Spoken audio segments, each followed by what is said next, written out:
1917 წლის თებერვალში პეტერბურგში მომხდარმა რევოლუციამ წერტილი დაუსვა რუსეთში რომანოვების დინასტიის მეფობას.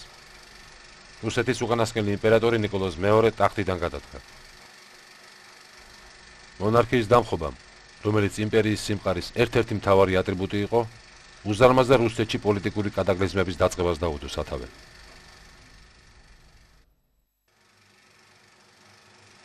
ნიკოლოზ მეორის გადადგომიდან დაახლოებით ერთ თვეში, 1917 წლის 12 მარტს, სვეტიცხოვლის საპატრიარქო ტაძარში შეკრებილმა ქართველმა სამღვდელოებამ, ეპისკოპოს ლეონიდის ხელმძღვანელობით, დამსწრე საზოგადოებას გააცნო სპეციალურ ეტრატზე გადატანილი დოკუმენტი.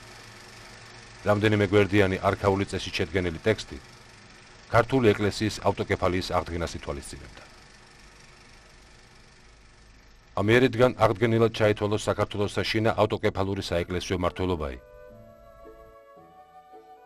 რამდენიმე თვეში 1918 წლის 26 იანვარს დავით აღმაშენებლის ხსენების დღეს თბილისში საზეიმოდ გაიხსნა პირველი ქართული უნივერსიტეტი. ავტოკეფალიის აღდგენა და უნივერსიტეტის გახსნა იყო ის ორი უმნიშვნელოვანესი მოვლენა, რომელიც საქართველოს პირველი დამოუკიდებელი რესპუბლიკის შექმნას უსწრებდა წინ.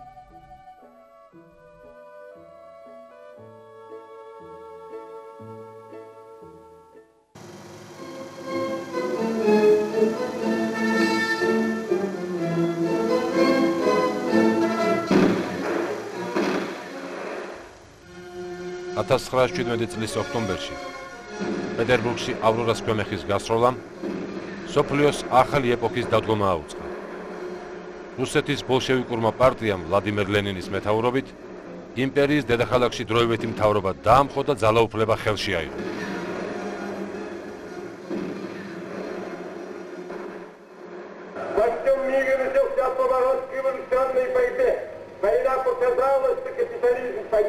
Ему на смену идет новый порядок. Теперь рабочие, оставшиеся верными делу свержения иго капитала, называют себя коммунистами. Этот союз растет во всем мире. Эволюция близится, нарастает везде. 1917 წლის ოქტომბრიდან რუსეთი ჯერ არნახული სამოქალაქო ომის ქარცეთში გაეხვია. მუშათა და გლეხთა მიერ ძალაუფლების ხელში აღების, ბურჟუაზიის მოსპობისა და ძარცვე-ნაძარცვის ლოზუნგების ქვეშ 100,000-ობით ადამიანი ბრძოლის ველისკენ მიემართებოდა. სამოქალაქო ომის დაწყებამ რუსეთის უზარმაზარი იმპერიის პროვინციებში პოლიტიკური ვითარება ძირფესვიანად არია და 1917 წლის ბოლოს პროვინციების ნაწილი მთლიანად მოწყდა დედაქალაქს. არაჩვეულებრივ გარემოებათა გამო, რაც გამოწვეულია პოლიტიკური მოუხმნელობით, ამიერკავკასიის დემოკრატია იძულებულია ამიერიდან ხელში აიღოს მმართველობის საჭე და შექმნას ამიერკავკასიის კომისარიატი. კომისარიატის თავმჯდომარედ არჩეული იქნას ევგენი გეგეჩკური 1917 წლის 11 ნოემბერი. ასე სპონტანურად და მოულოდნელად შეიქმნა ნოემბრის თვეში თბილისში ახალი სუბიექტი, ამიერკავკასიის კომისარიატი, რომელმაც ბოლშევიკური გადატრიალება დაგმო და მხარი კერენსკის მთავრობას დაუჭირა.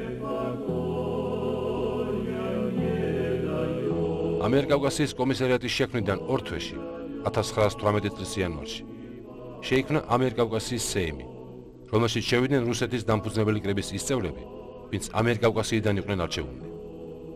სეიმს ამიერკავკასიის მასშტაბით საკანონმდებლო ორგანოს როლი უნდა შეესრულებინა.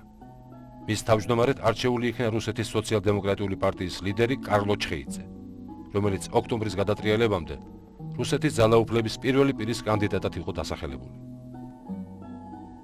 ამიერკავკასიის სეიმის ხელმძღვანელობა, სადაც სოციალ-დემოკრატები ჭარბობდნენ, არ გეგმავდა რუსეთის სახელმწიფოსგან გამოყოფას და ცალკე სახელმწიფო ჩამოყალიბებას. სეიმის წევრები ლენინის დამარცხებას და პეტერბურგში კვლავ ძველი ხელისუფლების აღდგენას ელოდნენ. რუსეთის სოციალ-დემოკრატიული პარტიის ნაწილს წარმოადგენდა ქართული სოციალ-დემოკრატია და ბუნებრივია ხელმძღვანელობდა იმ საერთო პროგრამით, რომელიც მიღებული ჰქონდა რუსეთის სოციალ-დემოკრატიას. და ეს პროგრამა კი ითვალისწინებდა საოლქო ავტონომიას, განაპირა ეს მხარეებისათვის, მათ შორის საქართველოსთვის.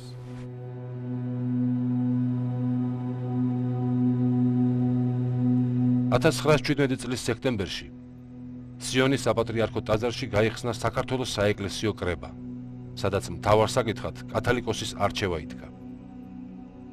თბილელი მიტროპოლიტი ლეონიდი, რომელსაც ავტოკეფალიის აღდგენაში დიდი დამსახურება ჰქონდა, თავს უკვე კათალიკოსად მიიჩნევდა. თუმცა საზოგადოების ნაწილმა მეორე პრეტენდენტად ეპისკოპოსი კირიონი დაასახელა. კირიონი იგივე ერისკაცობაში გიორგი საძაგლიშვილი მე-19 საუკუნის ბოლოსა და მე-20 საუკუნის პირველი მეოთხედის ქართულ ინტელექტუალურ საზოგადოებაში ფრიად ცნობილი პიროვნება იყო. ის არ იყო ჩვეულებრივი რიგითი სასულიერო პირი. ის იყო დიდი ქართველი ისტორიკოსი, ნუმიზმატი, არქეოგრაფი და მრავალმხრივი განათლების ადამიანი. კენჭისყრის შედეგად საქართველოს კათოლიკოს პატრიარქად არჩეული იქნა კირიონი. არჩევნების შედეგად აღელვებულმა მიტროპოლიტმა ლეონიდემ თავი ძლივ შეიმაგრა და მიულოცა უწმინდეს კირიონს. მე მიორკეცდება ძალღონე, რომ მარტო არა ვარ და მეგულებით ჩვენი ეკლესიის უმაღლეს ხელმძღვანელად. ფიცს ვდებ მთელი ჩემი არსებით დაგეხმაროთ ტვირთის ზიდვაში. ლეონიდის მიერ პატრიარქისადმი მიცემული პირობა მხოლოდ უბრალო სიტყვებად დარჩა. ამ დღის შემდეგ საქართველოს საპატრიარქოში შეურიგებელი დაპირისპირება და შუღლი ჩამოვარდა. ორ ბანაკად გაყოფილი სამღვდელოება სამკვდრო სასიცოცხლოდ გადაეკიდა ერთმანეთს. ინტრიგები, რომელიც კათალიკოს პატრიარქ კირიონ მეორის წინააღმდეგ დაიწყო, ესეც კიდევ მეორე ჩვეულებრივი ტიპიური ქართული მოვლენა იყო. პირველობის მომენტი დგებოდა აქ. ერთი დიდი შეცდომა, რომელიც დაშვებული იქნა პირველი საეკლესიო კრების მიერ, ეს გახლდათ ის, რომ მცხეთა თბილისის ეპარქია ცალ-ცალკე იყო წარმოდგენილი. თბილისში იქნებოდა კათალიკოს პატრიარქიც, რომელიც ანჩისხატში წირავდა და ტფილელი მიტროპოლიტიც, რომელიც სიონში იქნებოდა. და მედროვეები ბუნებრივია აი ამ მომენტს ძალიან კარგად იყენებენ და გარკვეულ ინტრიგებს ხლართავდნენ ტფილელსა და კათალიკოს პატრიარქს შორის.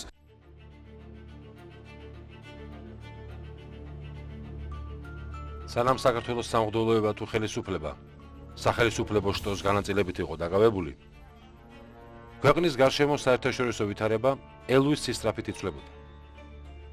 პირველი მსოფლიო ომი, რომლიდანაც ლენინის ხელისუფლება ყველა საშუალებით ცდილობდა გამოსულიყო, კავკასიის ბედზეც დიდ გავლენას ახდენდა.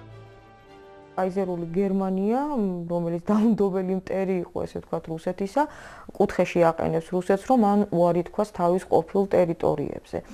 და აი ბრესტ-ლიტოვსკის ზავის დროს, რომელშიაც ერთ-ერთ მხარეთ, ანუ მოპირისპირე მხარეთ, გარდა გერმანიისა, თურქეთისა, ბულგარეთისა და ავსტრო-უნგრეთისა იმყოფება საბჭოთა რუსეთი, თავისთავად ცხადია, კაიზერული გერმანია, როგორც უკაცრავად თურქეთი, როგორც კაიზერული გერმანიის მოკავშირე, თავის პრეტენზიებს აცხადებს უკვე იმ ტერიტორიებზე, რომელიც მისი მუდმივი ინტერესის საგანი არის. ანუ, ესე ვთქვათ, სამხრეთ-დასავლეთ საქართველოს ტერიტორიებზე. 1918 წლის ადრე გაზაფხულზე ბრესტში ხელი მოეწერა ხელშეკრულებას, სადაც რუსეთმა თურქებისა და გერმანელების ყველა მოთხოვნა დააკმაყოფილა და შეწყვიტა საომარი მოქმედებები. ზავის თანახმად რუსეთი უარს აცხადებდა ყარსის, არტაანისა და ბათუმის ოლქებზე. თურქებს ამ პროვინციების საკითხი მეზობელ სახელმწიფოებთან შეთანხმებით უნდა გადაეწყვიტა.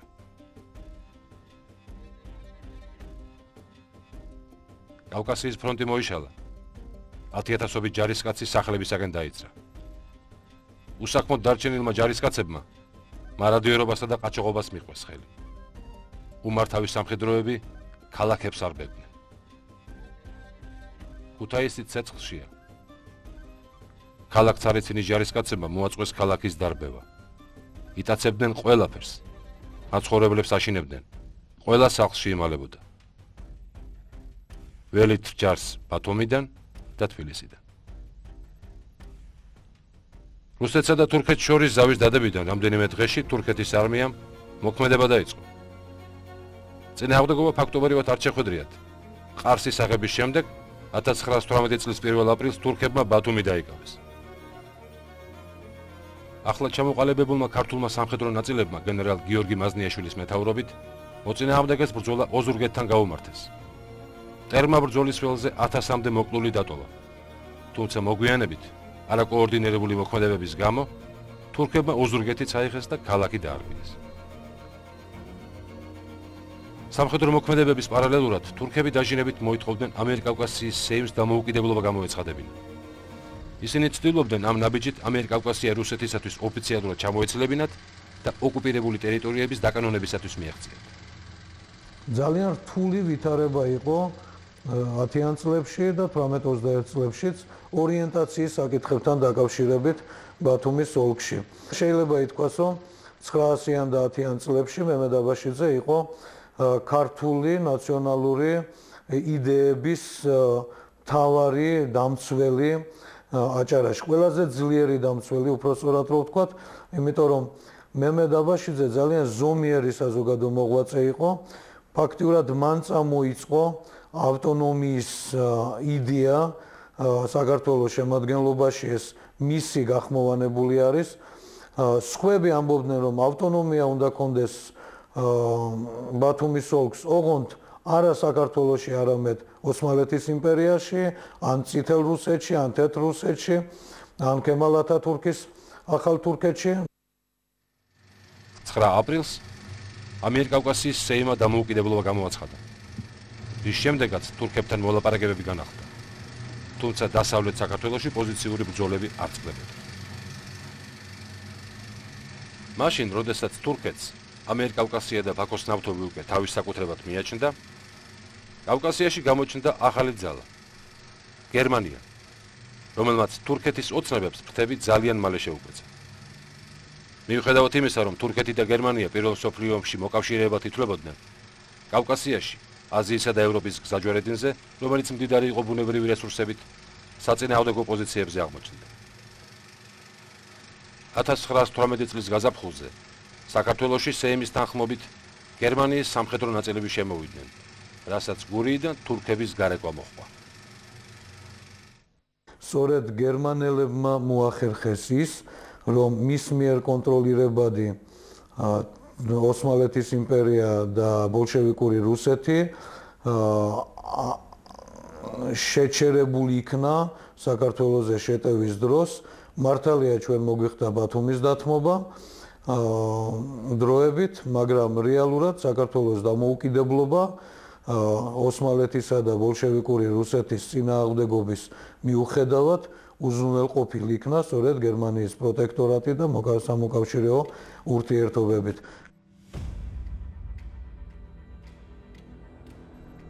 კავკასიისადმი დიდ ინტერესს იჩენდა ანტანტაც. ბაქოს ნავთობის დაუფლება და კავკასიის გეოსტრატეგიული მდებარეობის გამოყენება მხოლოდ გერმანიის გეგმებში არ შედიოდა. ინგლისის დაზვერვა უკვე რამდენიმე წელი იყო ამ რეგიონში აქტიურად მუშაობდა. საიდუმლოდ ერლ კერზონს ადმირალ დერობექისაგან. გერმანია, რომელიც საქართველოს ხესრაღლელ გეოგრაფიულ მდებარეობას ითვალისწინებს, თავის მოკავშირე თურქეთს ქვეყნის დამოუკიდებლობის საკითხს ევაჭრება. იგი აგრეთვე საქართველოს სავაჭრო ბაზრის ხელში ჩაგდებას ცდილობს. რუსეთს გერმანიის დახმარება ესაჭიროება და საქართველოს დამოუკიდებლობა სწორედ ის წინაპირობაა, რომელსაც გერმანია რუსეთს დახმარების საფასურად მოსთხოვს. საქართველოსგან კი გერმანიას კონცესიებზე მონოპოლიის მოპოვება სჭირდება. მას სურდა არა ამ ტერიტორიის კონტროლი, რომელიმე მისი უმცროსი პარტნიორის მეშვეობით, არამედ მას სურდა სტრატეგიული პარტნიორობა საქართველოსთან. გასათვალისწინებელია ისიც, რომ გერმანია არ იყო კოლონიური ქვეყანა და ვთქვათ ბრიტანელებისაგან განსხვავებით, მათ სხვა დამოკიდებულებები ჰქონდათ ძველი კულტურისა და ცივილიზაციის ხალხების მიმართ. შემდგომ პერიოდში გერმანელებმა, როდესაც გაერკვნენ იმ წინააღმდეგობებში, რომლებმაც იჩინეს თავი ამიერკავკასიის სეიმში საქართველოს მიმართეს წინადადებით, რომ ჩვენი თანადგომა შესაძლებელია მხოლოდ მაშინ, თუ საქართველო იქნება დამოუკიდებელი სახელმწიფო ერთეული. 1918 წლის 25 მაისს ეროვნულ საბჭოში საქართველოს დამოუკიდებლობის გამოცხადების საკითხი დაისვა. სოციალ-დემოკრატები, რომლებიც საბჭოში უმრავლესობას წარმოადგენდნენ, არ იწონებდნენ ამ საკითხს. თუმცა თურქეთის აგრესიისაგან თავის დაღწევისა და ხელისუფლების შენარჩუნების სხვა მექანიზმი არ ჩანდა. ბოლოს უმრავლესობამ დამოუკიდებლობის გამოცხადებას დაუჭირა მხარი. სოციალ-დემოკრატების ერთ-ერთმა ლიდერმა კაკი წერეთელმა ამის გაგებისას შესძახა. რა შვებით? თქვენ ღუპავთ რუსულ დემოკრატიას.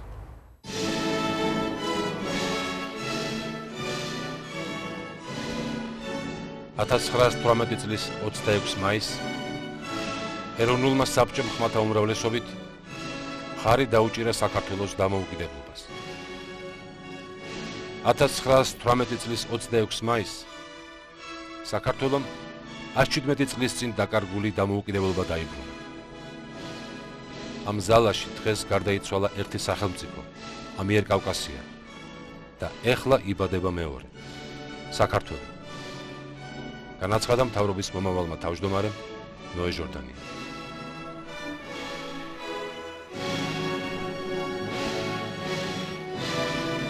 2 ივნისს კვირა დღეს განსაკუთრებით საზეიმო დღე იყო თავისუფლების მოედანზე. თბილისის მოსახლეობა, ვისთვისაც ძვირფასი იყო საქართველოს დამოუკიდებლობა, აქ მოსულა. ქართული სასულიერო იერარქიისათვის ეს ორმაგად სასიხარულო დღე იყო. ეკლესიის დამოუკიდებლობასთან ერთად ქვეყანამ პოლიტიკური სუვერენიტეტი დაიბრუნა. აღარ ვართ მონა, არამედ აზნაურ. ასე დაიწყო თავისი სიტყვა უწმიდესმა კირიონ მეორე, რომელმაც ავადმყოფობის მიუხედავად სადღესასწაულო ღონისძიებებში მონაწილეობა მაინც მიიღო.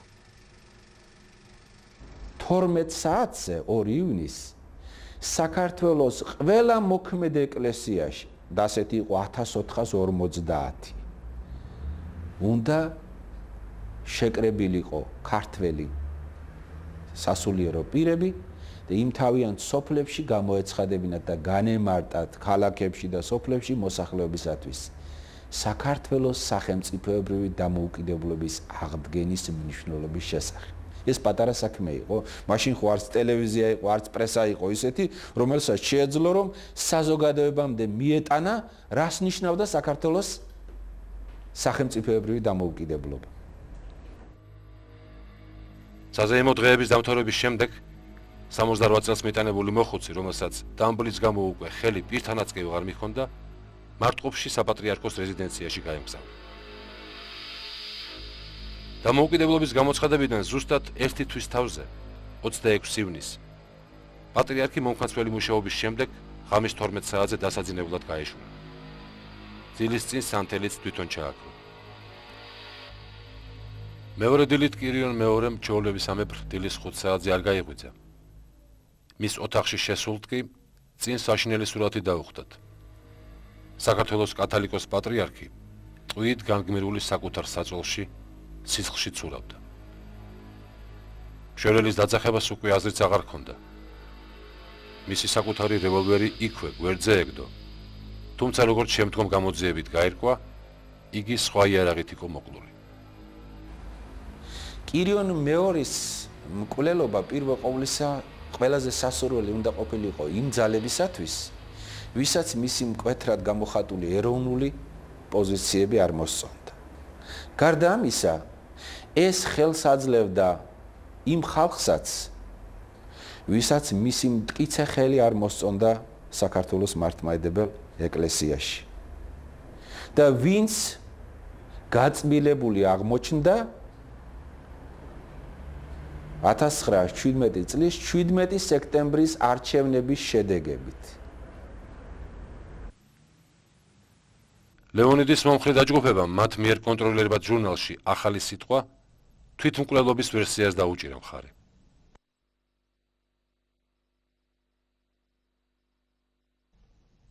საქართველოს ეკლესიის ავტოკეფალიის აღდგენის შემდეგ არჩეული პირველი კათოლიკოსი, რომელიც ილია ჭავჭავაძის მკვლელობიდან 11 წლის შემდეგ, აღსაყდრებიდან კი მე-9 თვეს იქნა მოკლული, 7 ივლისს ნაშუა დღეს სიონის ტაძარში დაკრძალეს.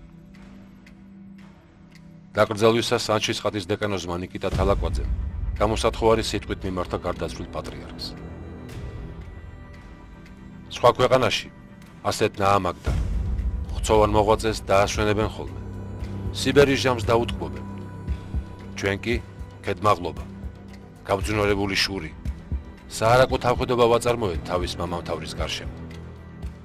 განა მარტო კათალიკოს მოვეკეცით ასე. უფრო მეტი სისასტიკით გავისტუმრეთ საიქიოს დიდი ილია. შური, ერთმანეთის მძულვარება და გაუტანლობა გვათხრევინებს ჩვენს სამარეს, ჩვენივე ხელით. კათალიკოს პატრიარქ კირიონის ყრილობის შემდეგ მის მომხრეებსაც სასტიკად გაუსწორდნენ. მოკლეს მისი დამცველი ბერი მირიანი. საწამლავით გამოასალმეს სიცოცხლეს ქუთაისელი ეპისკოპოსი ანტონი. საკუთარი სახლის წინ მოკლეს მღვდელი ტიმოთე ბაკურაძე. საკათალიკოსო საბჭოდან გააძევეს დეკანოზი ნიკიტა თალაკვაძე.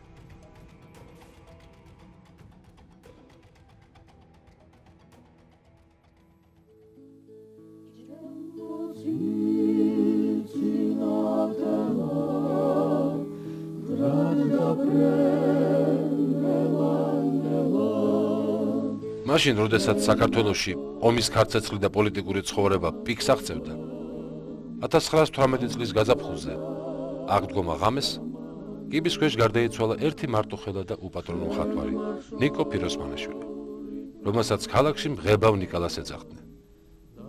კუკიაზე უპატრონო მიცვალებულთა შორის ნიკალას საფლავი სამუდამოდ დაიკარგა. მისი გარდაცვალება და დაკრძალვაც თბილისელებმა მხოლოდ რამდენიმე თვის შემდეგ გაიგეს.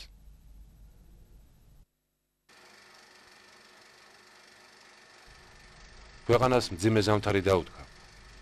ყველგან შიმშილი და ქოლერა მეფობდა. იმ პერიოდში გამომავალი გაზეთების ქრონიკაში ასეთ ტექსტს ხშირად წააწყდებოდით. შიმშილი. თბილისის გუბერნიის ყველა მაზრებიდან იტყუებინებიან, რომ სურსათის სიმცირემ უმაღლეს წერტილს მიაღწია. ცხოვრებნი რამდენიმე დღე უპოროდ არიან ხოლმე. ახალბედა სახელმწიფოს წილად მძიმე მემკვიდრეობა ერგო. პირველი მსოფლიო ომისგან განადგურებული ეკონომიკა, უკონტროლოდ დარჩენილი რამდენიმე ათასი რუსი ჯარისკაცი და მყიფე პოლიტიკური მდგომარეობა. რუსეთის სამოქალაქო ომის ხანძარი კავკასიის ქვეყნებზე დიდ გავლენას ახდენდა. ჩრდილოეთიდან თითქმის მთლიანად შეწყდა საკვები პროდუქტების მოწოდება. თვითონ რუსეთში შიმშილით 100,000-ობით ადამიანი იღუპებოდა. ამავე დროს საქართველოში თავშესაფარს ეძებდა არა მარტო უამრავი მათხოვარი და დევნილი, არამედ რუსეთის ინტელიგენციის დიდი ნაწილიც.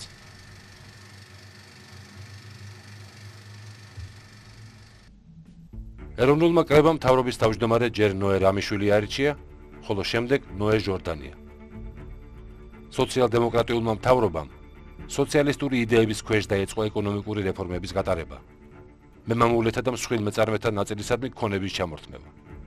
თუმცა კერძო საკუთრების ფორმებზე ბოლომდე უარი არ უთქვამთ.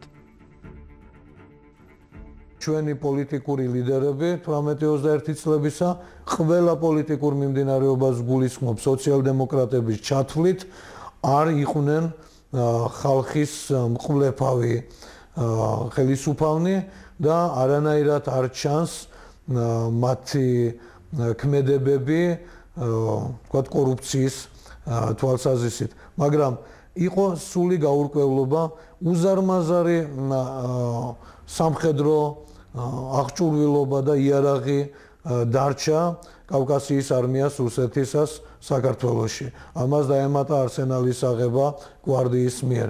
განიავებული იქნა ეს. დაიწყო ეროვნული არმიის ჩამოყალიბების პროცესი. თუმცა მეშევიკურმა ხელისუფლებამ ჯარისაგან განსხვავებით საუკეთესო პირობები შეუქმნა გვარდიას, რომელიც სოციალ-დემოკრატიული პარტიის დამცველი ძალა იყო. მას სათავეში პარტიის ერთ-ერთი ლიდერი ვალიკო ჯუღელი ჩაუდგა. ქართველმა გენერალებმა და ოფიცრებმა, რომლებიც რუსეთში დაწყებული არეულობის გამო სამშობლოს დაუბრუნდნენ და ეროვნული არმიის შენებას დიდი ენთუზიაზმით მოეკიდნენ, ხელისუფლებისგან სერიოზული დახმარება ვერ მიიღეს. გენერალი გიორგი მაზნიაშვილი არმიაში შექმნილ სურათს ასე იგონებს. ჯარში იქმნებოდა ქაღალდის რაზმების სხვადასხვა სახელწოდებებით. ირიცხებოდნენ ათასობით. იღებდნენ სურსათს, ტანსაცმელს, საჭმელს, არა ჯარისკაცთა რაოდენობის მიხედვით, არამედ ყალბის სიის მიხედვით. ჯარისკაცთა ბაზრობები სავსე იყო სამხედრო ინვენტარით. დეზერტირობა მოედო არმიას. ისინი თავშესაქცევ ცხოვრებას ეწეოდნენ. ტრამვაიში ფულს არ იხდიდნენ. ამტვრევდნენ ყველაფერს. საპასუხისმგებლო ადგილებზე ნიშნავდნენ უვიც საეჭვოს ნეობის პირებს, რომელთაც პარტიული ბილეთის გარდა არაფერი გააჩნდათ. ბუნებრივია, რომ ეს სახალხო გვარდია მართველი სოციალ-დემოკრატიული პარტიის დასაყრდენ ძალას წარმოადგენდა, რომელიც უზრუნველყოფდა ძალაუფლების შენარჩუნებას და გარკვეულწილად უზურპირებასაც კი. მაშინ არ არსებობდა ქონებრივი ან იმის განცდა დაუშვათ, რომ აი ქონების განაწილებაზე ყოფილიყო ბრძოლა. მაშინ იყო ტიპიური იდეოლოგიური სოფლმხედველობრივი და კონცეპტუალური ბრძოლა. ეს ბრძოლა იყო დაუნდობელი ბრძოლა ეროვნული იდეოლოგიის მატარებელ პარტიებსა და კოსმოპოლიტურ პარტიებს შორის. განსაკუთრებით აქტიურობით გამოირჩეოდნენ, რასაკვირველია, ეროვნულ-დემოკრატები, სოციალისტ-ფედერალისტები და მიუხედავად იმისა, რომ სახელმწიფო არ მოიაზრებოდა და არ გაიგებოდა დაუშვათ ანარქისტების მსოფლმხედველობრივ კონცეპტუალურ მიმდინარეობაში, მისი დიდი ბურჯი და მებაირახტრე მიხაკო წერეთელი დაუნდობელი მტერი იყო, ესე ვთქვათ, კოსმოპოლიტური მოძრაობისა და ყოველგვარი აი ამ სოციალ-დემოკრატიული მოძრაობისა, რომელიც საკმაოდ ძლიერი იყო მაშინ საქართველოში. და თქვენ ბრძანეთ დამოუკიდებლობის შესახებ, მისი კვინტენსაცია, მისი ყველაზე დიდი საშინელი აპოგეა გახდა სწორედ ილია ჭავჭავაძის მკვლელობა. ანუ დაუნდობლობის ხარისხი უკვე ცნობილი ხდება, როდესაც ერის მამას ჰკლავენ სწორედ მსოფლმხედველობრივი, ესე ვთქვათ, მიუღებლობისგან. მენშევიკური მთავრობის წინააღმდეგ ქვეყანაში გამოსვლები დაიწყო. ამ გამოსვლებს რუსეთში მყოფი ბოლშევიკები უმაგრებდნენ ზურგს.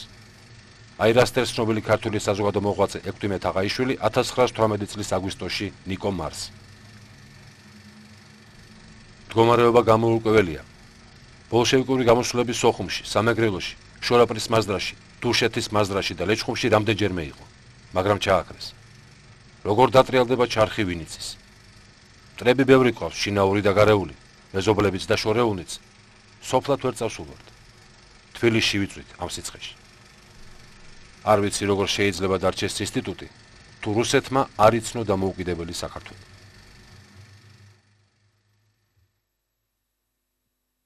$1918 წლის ბოლოს პირველი მსოფლიო ომი გერმანიის დამარცხებით დამთავრდა. დამარცხებას გერმანიაში რევოლუცია მოჰყვა. ახალმა ხელისუფლებამ ყველა ჯარისკაცს სამშობლოში დაბრუნებისაკენ მოუწოდა. ამასთანავე ანტანტის სახელმწიფოებთან ზავის პირობების თანახმად მათ კავკასიიდან ჯარი უნდა გაეყვანათ. ხოლო თურქებს ომის დროს დაკავებული ტერიტორია უნდა დაეცალათ.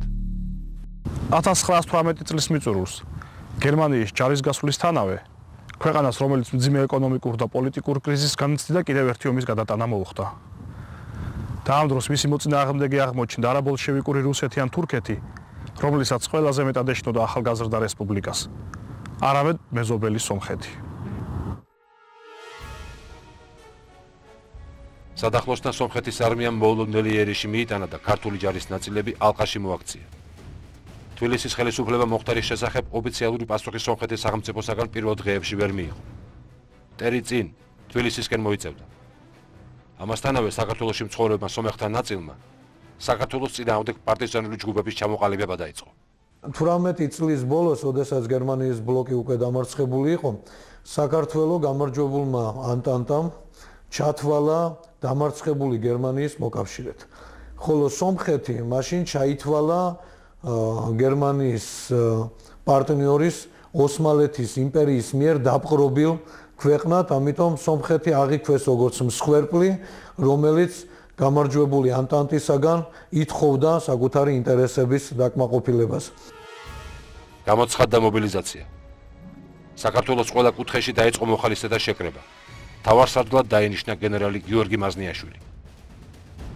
ფრონტის ხაზზე გადასვლელი იქნა ჯავშნოსანი მატარებლები. პირველი იერიშები გენერალმა მაზნიაშვილმა ჯარისკაცთა თავდადებული ბრძოლების შედეგად მოიგერია. ცოტა ხანში კი სომეხთა შეტევას ქართულმა არმიამ კონტრშეტევით უპასუხა.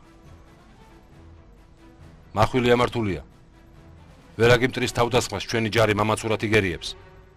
მდგომარეობა უსწოროა, მაგრამ რაინდობაც ამ უსწორობისათვის არის საჭირო. უკანასკნელი ცნობები სიამაყით ავსებენ ყოველი ქართველის გულს.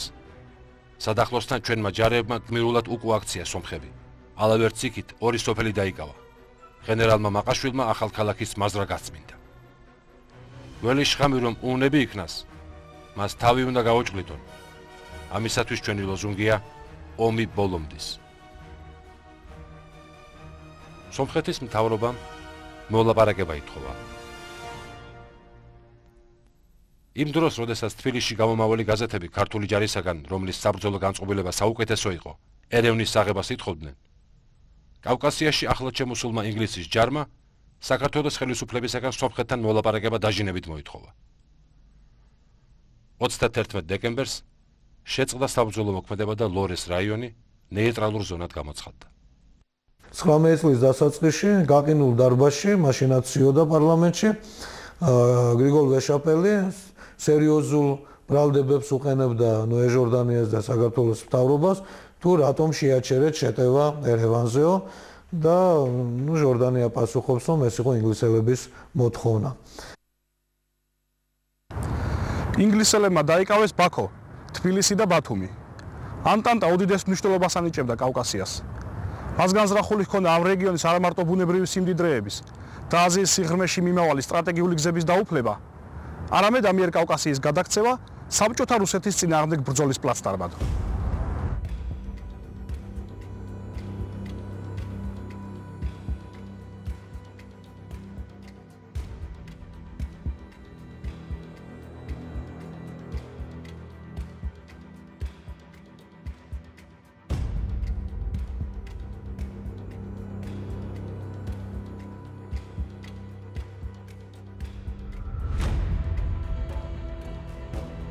შემოვიდა ბრიტანული სამხედრო ხომალდი ლივერპული, უკვე ქართულ საზღვაო აკვატორიაში. ისინი ჩაენაცვლენ თურქებს ბათუმის ოლქში, მაგრამ ქართველი პოლიტიკოსების მოლოდინის მიუხედავად, რამდენიმე თვის შემდეგ მათ არ დატოვეს ბათუმის ოლქი და 20 წლის შუა ზაფხულამდე ბრიტანელები იყვნენ ბათუმში. და არ დატოვეს ბათუმის ოლქი და არ გადასცეს საქართველოს სწორედ იმიტომ, რომ ბათუმს ისინი განიხილავდნენ როგორც ერთ-ერთ მნიშვნელოვან პლაცდარმს რუსეთის ანტიბოლშევიკური მოძრაობის მხარდასაჭერად. ბათუმში მიმდინარეობდა მოხალისეთა შეკრება, იყო მოხალისეთა არმიის შტაბი, ურთიერთობები ჰქონდათ დენიკინთან, ურთიერთობები ჰქონდათ ვრანგელთან, სხვა რუს გენერლებთან და მხოლოდ მას შემდეგ, როდესაც ფაქტიურად 20 წლის ზაფხულში ბრიტანეთმა დაკარგა იმედი იმისა, რომ დაამარცხებდა ბოლშევიკურ რუსეთს, მათ დატოვეს ბათუმის ოლქი და დაუტოვეს, დაუბრუნეს იგი ფორმალურად საქართველოს.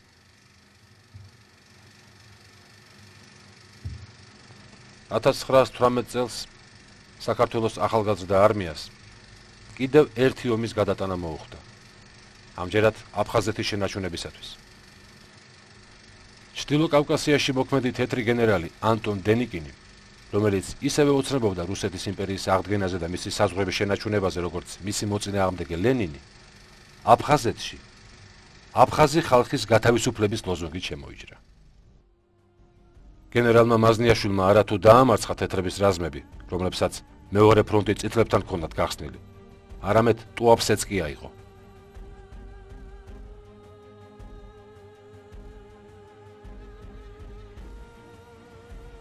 აქ პოლიტიკური ვითარება მერყევია, არეულდარეულია, ნერვულია. საზოგადოებრივი უშიშროება არ დგას სათანადო დონეზე. ბანდიტიზმი თბილისაც მოედო. ინგლისელები დაინტერესებულნი არ არიან ქვეყნის პოლიტიკური კეთილდღეობით. ისინი ამჟღავებენ მეტისმეტ გულმოწყალებას დენიკინისა და თურქების მიმართ. ბოლშევიკებმა აიღეს ჩორნი რინოკი და ყიზლარისკენ მოიწევენ. მუშების უმრავლესობა ან სრულებით არღებულობს ხელფას, ან ღებულობს ცოტას. არ არის პური, ვინაიდან ვოლგისა და კასპიის ზღვის რაიონებიდან უკვე აღარ შემოდის იგი. იტალიის სამხედრო მისიის ხელმძღვანელი პოლკოვნიკი მელიკიადე გაბა.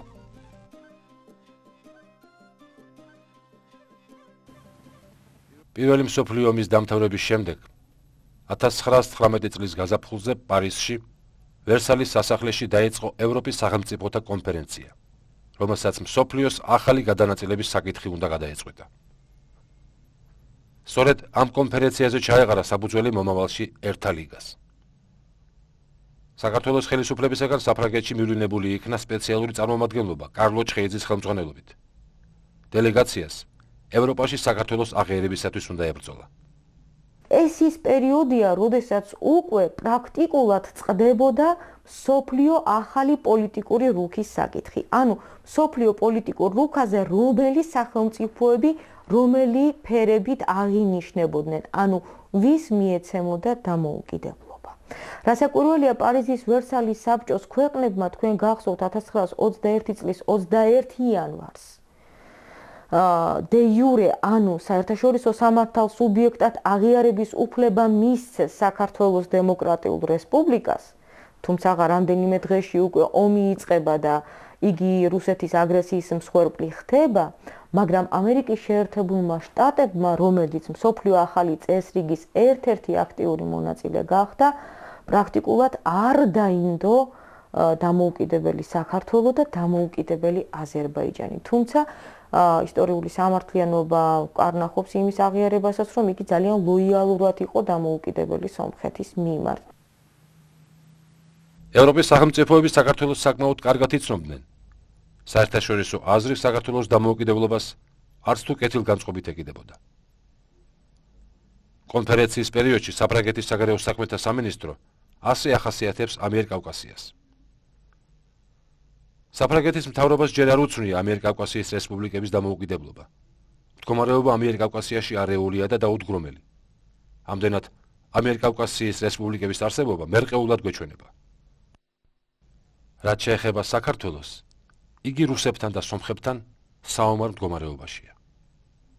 საქართველოს რჩება უკვე კიდევ ერთი შანსი ისტორიული, რომ იგივე ვერსალის პარიზის კონფერენციაზე ხდება ხელდების გაცემა, ანუ თეთრი და შავი მანდატების გაცემა. ანუ ძლიერი ამა ქვეყნისანი ბჭობენ, რომ ყოფილი კოლონიებიდან, რომელს გადაეცეს შავი მანდატი, ანუ დაქვემდებარებული ხასიათი რომელ ქვეყანას, რომელი ყოფილი კოლონიისადმი ექნეს და რომელს თეთრი მანდატი, ანუ მეურვეობა, ანუ პროტექტორატი.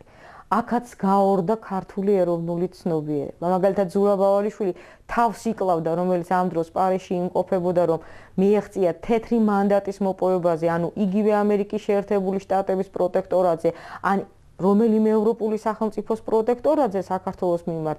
კაკი წერეთელი სოციალ-დემოკრატი კი ამბობდა, რომ საქართველოს იმ ხანგრძლივობის ისტორია აქვს, არც ერთ მანდატზე არ შეიძლება ლაპარაკი, მას მხოლოდ დამოუკიდებლობა შეიძლება ჰქონდესო და რასაკვირველია, აქ ვერც ეს მანდატი ვერ მიიღო საქართველოს.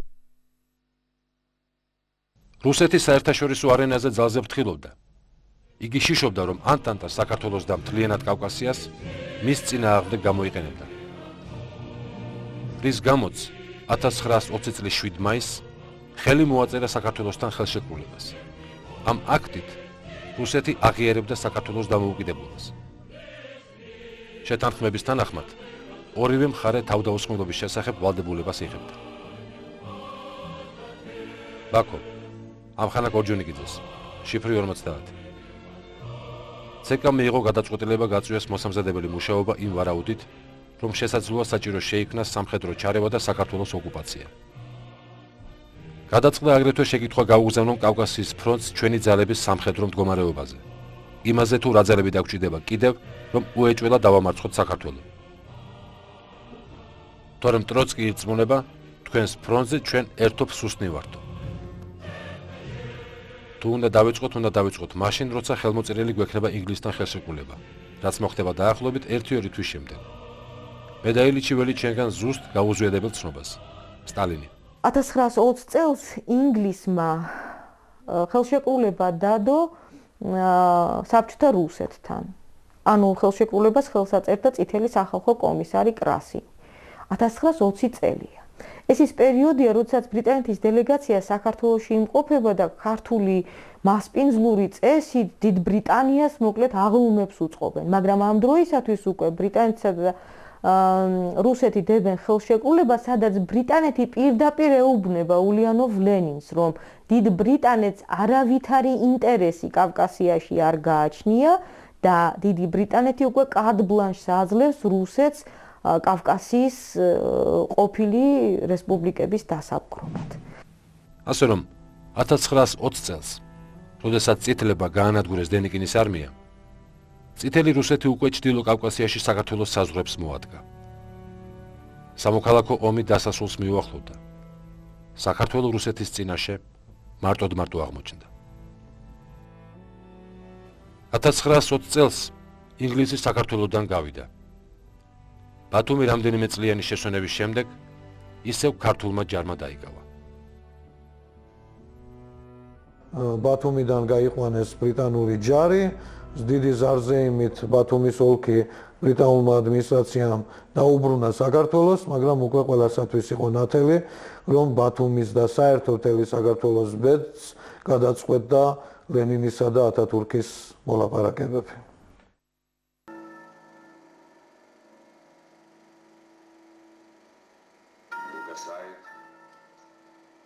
Неровно бьется сердце России.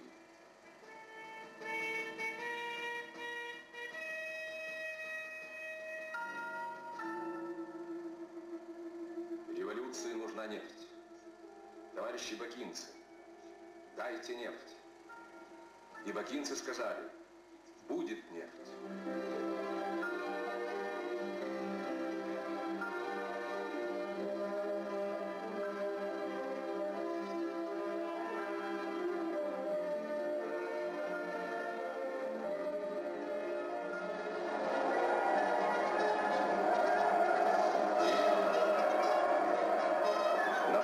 К восставшим рабочим и крестьянам Азербайджана шла 11-я Красная Армия.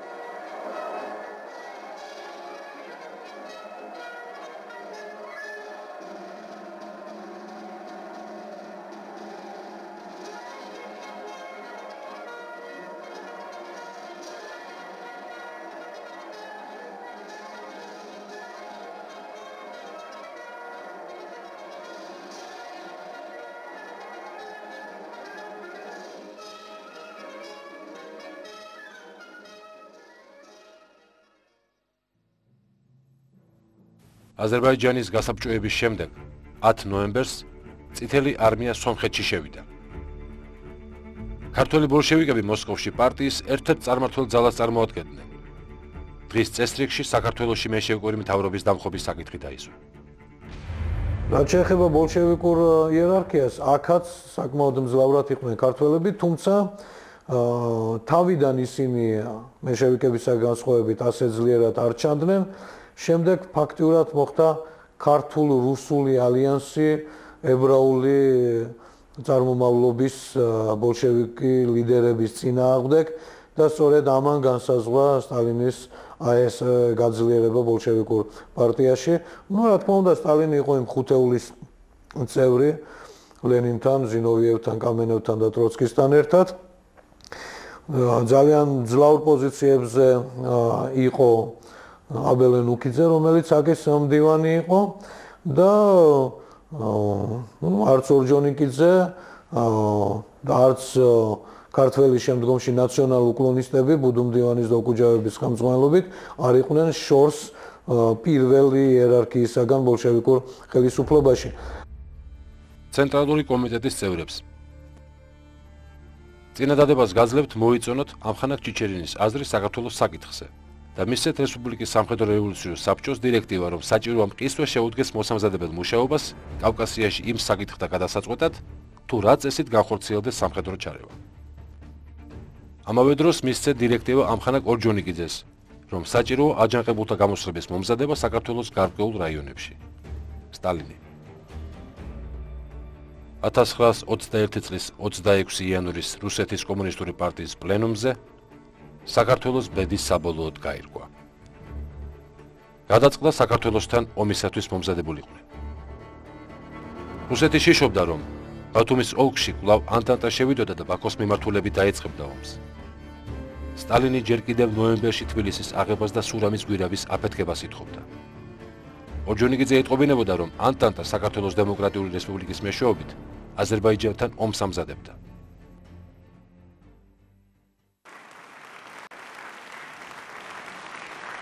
თებერვალს თბილისში მოსკოვის დრამატული თეატრის ცნობილ არტისტს ბენეფისს უწყობდნენ. თეატრი სავსე იყო მაყურებლებით. წარმოადგენას თითქმის მთელი ხელისუფლება დაესწრო. საღამომ საუცხოოდ ჩაიარა. საღამოს შემდეგ მთელი ქართული ელიტა თეატრის სარდაფში არსებულ კაფეში დროის გასატარებლად შეიკრიბა. იმავე საღამოს 11 თებერვალს ლორეს ზონაში, სადაც ქართული სამხედრო ნაწილები იდგნენ, რუსეთის მე-11 წითელი არმია შემოიჭრა. იქ დაბანაკებულ ქართულ ნაწილებს ცეცხლი გაუხსნა, ნაწილი ტყვედ ჩაიგდო, ნაწილმა კი უწესრიგოდ დაეხია უკან. საქართველოს ხელისუფლება, მიუხედავად იმისა, რომ ზუსტად იცოდა რუსეთის გეგმები, პირველი რამდენიმე დღე შექმნის სიტუაციაში ვერ გაერკვა. 14 თებერვალამდე მთავრობა და გენერალური შტაბი ფიქრობდა, რომ ომი კვლავ სომხებმა წამოიწყეს. რუსეთის წარმომადგენელი საქართველოში შეინმანი საქართველოს ხელისუფლებას აწმუნებდა, რომ რუსეთის სამხედრო მოქმედებებში ჩარეული არ იყო. იგივე სამტკიცებდა სომხეთის წარმომადგენელიც. ნეიტრალურ ზონაში შესვლის შემდეგ სერგო ორჯონიკიძე იღებს ასეთი შინაარსის депешას. Сейчас передам шифрованный ответ ЦК. А пока предлагаю. Ახლავე შეუტიე. Დასტურია. აიღე ქალაქი. Сталин. 15 февраля, 16 часов. 15 февраля, 16 часов 7 минут. Записка понятна. Товарищ Орджоникидзе говорит, что раньше нужно было. Мирзабекян. Шулавერში. ქართველ ბოლშევიკთა ჯგუფმა ახალი მთავრობის შექმნის შესახებ აუწყა საქართველოს მოსახლეობას. შულავერის მთავრობა დაწყევლა საქართველოს კათოლიკოსმა. მთავრობაში შევიდნენ შემდგომში უკლონისტებად წოდებული ქართველი ბოლშევიკები, ბუდუმდივანი, ძმები ოკუჯავები, მამია ორახელაშვილი და მათგან მოგვიანებით გამიჯნული ფილიპე მახარაძე.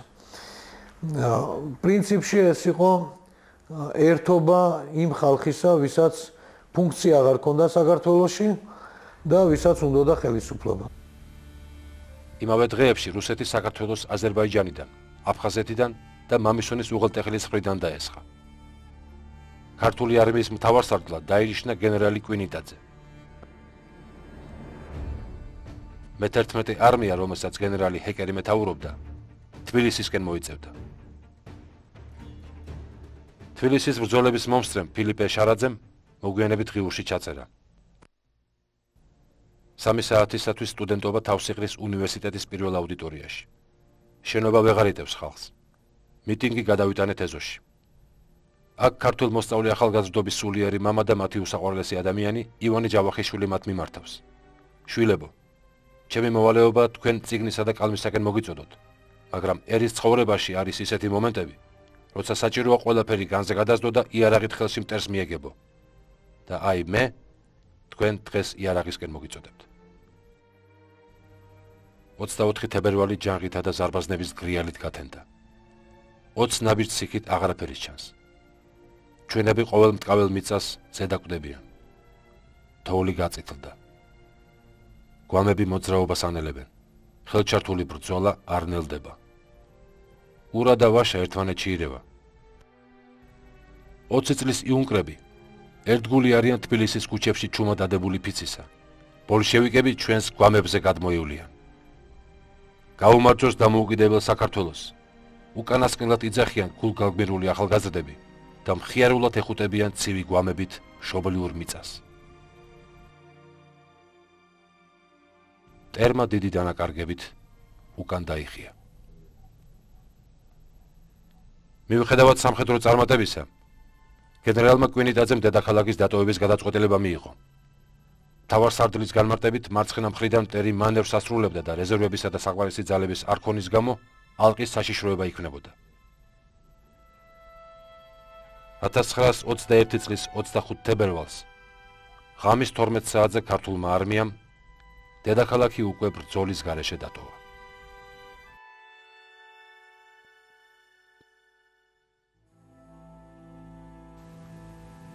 თებერვალში, იმავე დღეებში, როდესაც საქართველოს უთანასწორო ომი ჰქონდა გაჩაღებული საბჭოთა რუსეთთან, ახალგაზრდა სახელმწიფოს მეორე ფრონტი გაუხსნა თურქეთმა.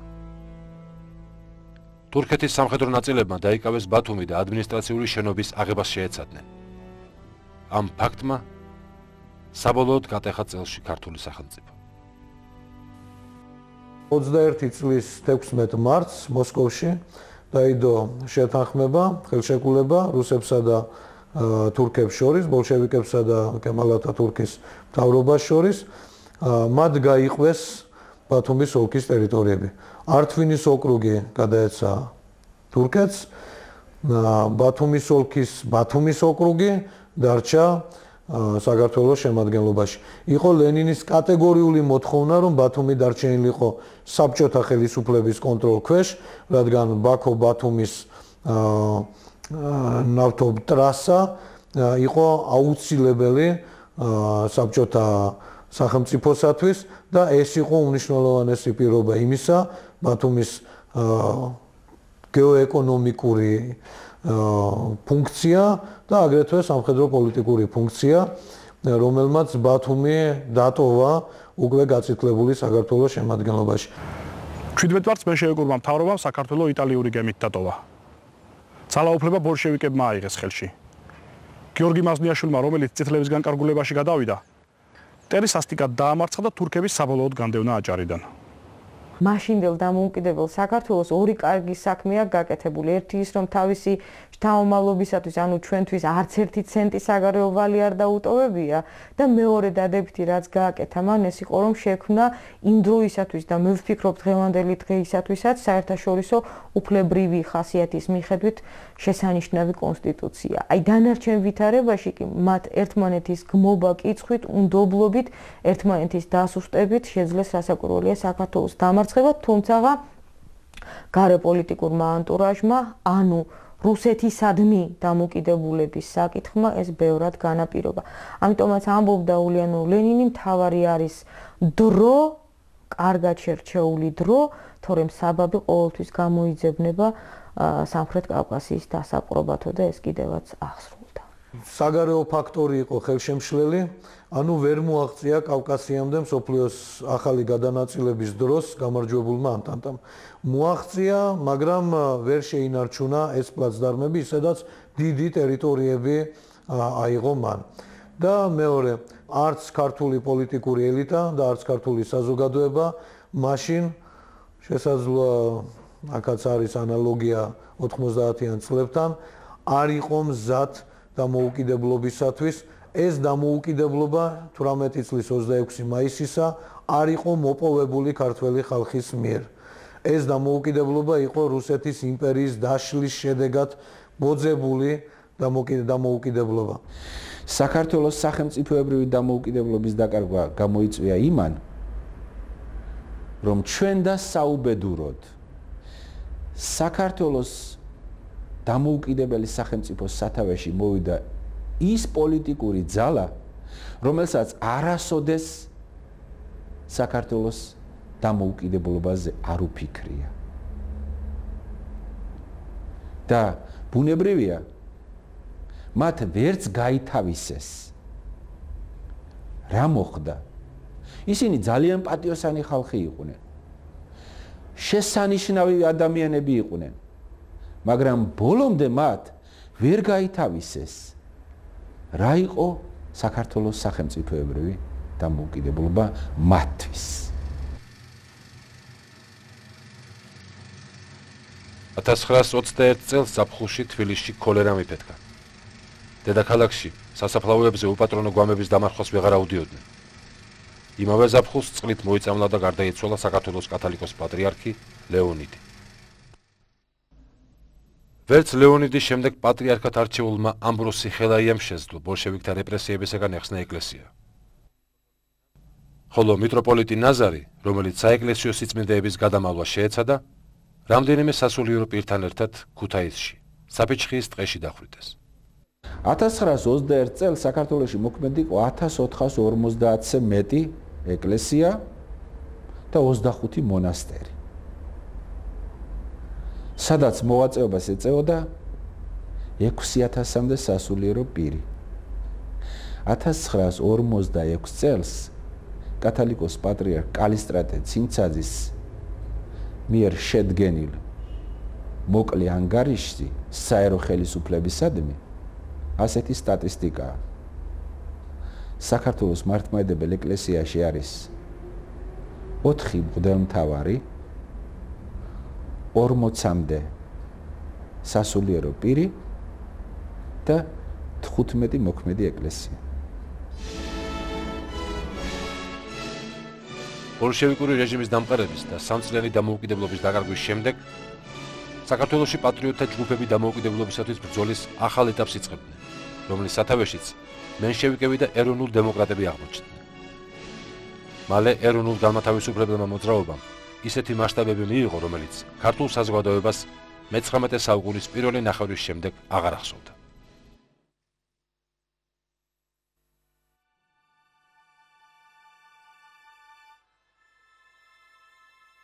ოცი წლის განმავლობაში დაშურებული ვიყავი სამშობლოს. შორიდან თვალყურს გადევნებდით. ვფიქრობდი, ამ ხნის განმავლობაში თქვენ საკმარისად შეიგენით საქვეყნო მოვალეობა. მაგრამ როგორც ეხლა ვრწმუნდები, თქვენ უფრო დაქვეითებულ ხართ და დაგსახსულ ხართ. თუ ხელახლა დაებადებით, თორემ სხვაფრით თქვენი გამობრუნება შეუძლებელია. სრულიად საქართველოს კათოლიკოს პატრიარქი, უწმინდესი და უნიტარესი კირიონ მეორე.